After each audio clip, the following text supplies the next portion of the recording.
Telangana widow working journalist అట్లాగే cable organisation అన్నీ కలిసి ఒక ఉద్యమం చేసిన తర్వాత కూడా దాన్ని పట్టించుకోకుండా ఇలా మంత్రి దగ్గర జరిగిన సమావేశంలో కేబుల్ అక్రిడేషన్ కేబుల్ ఛానళ్ళకి అనే ఇష్యూను కూడా లేవనెత్తిన తర్వాత కూడా దాన్ని విస్మరించిన తర్వాత మళ్ళీ తెలంగాణ విడో వర్కింగ్ జర్నలిస్ట్ అట్లాగే కేబుల్ ఛానల్స్ పోయి ధర్నా చేసిన తర్వాత ఇప్పుడు ఒక నిర్ణయం తీసుకున్నారు.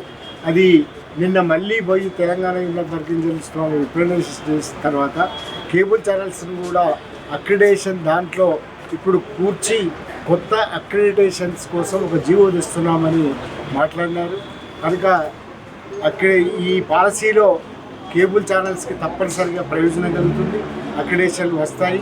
కనుక దాని గురించి ఏమీ ఇబ్బంది పడకూడదని కేబుల్ ఛానల్స్ వాళ్ళకి విజ్ఞప్తి. అట్లనే ఇంకేమన్నా రాకపోయినా కూడా ఒకే ఒక్క మార్గం మనమందరం కూడా మళ్ళీ ఒకసారి ఉద్యమించడం ద్వారా సాధించుకోగలం.